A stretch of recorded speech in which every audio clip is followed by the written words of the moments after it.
पण exercise number 151 start and full एनजी set with support generator जसे जनरेटर या ठिकाणी रिपेंजनचे मोटर जोडलेले आहेत आपण चालू करणार आहोत। या ठिकाणी ऑब्जेक्टिव्ह आपल्याला द्यायचे आहे, त्याच्यामध्ये मोटर आपल्या स्टार्टरसोबत जोडायची आहे। त्याचप्रमाणे AC जनरेटर आणि आर्मीच्या त्यांचं कनेक्शन करायचं आहे।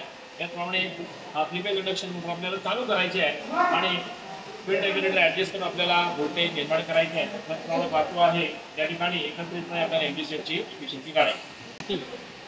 एमजी सेटचा पॅनल बोर्ड आहे, त्याचप्रमाणे या ठिकाणी पॉवर फॅक्टर मीटर आपण जोडलेला आहे, जो आपल्याला मोटरचा पॉवर फॅक्टर दाखवेल जोडल्यानंतर। त्याचप्रमाणे या ठिकाणी शंट जनरेटर हा स्क्विरल केज इंडक्शन मोटरसोबत कपल केलेला आहे आणि त्या दोघांचंही जे कनेक्शन आहे ते कनेक्शन आपण या पॅनलसोबत या ठिकाणी केलेलं आहे।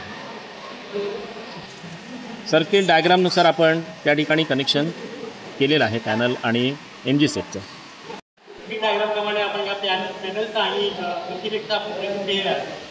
आता आपण पॅनल स्टार्ट करणार आहोत।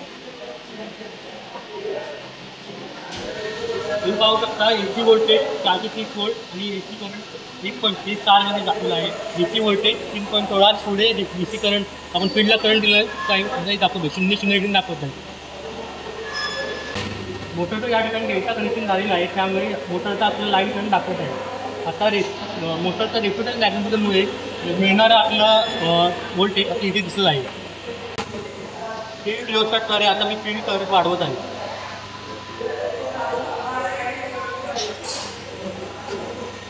फील्ड रिओस्टॅटद्वारे मी जनरेटरचं व्होल्टेज 220 व्होल्टवर सेट केलेलं आहे आणि DC शंट जनरेटरबरोबर रेझिस्टिव्ह लोड जोडलेला आहे। मी जनरेटरवर लोड जोडत आहे।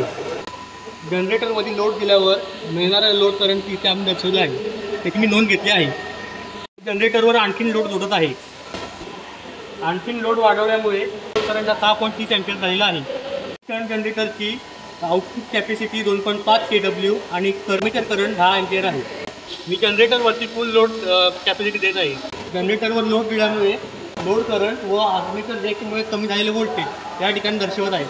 टप्प्याटप्प्याने मिळणारे आपले रीडिंग याद्वारे मी जनरेटरचा आउटपुट भागिले इनपुट याद्वारे मी जनरेटरची इफिशियन्सी कॅल्क्युलेट करून काढलेली आहे।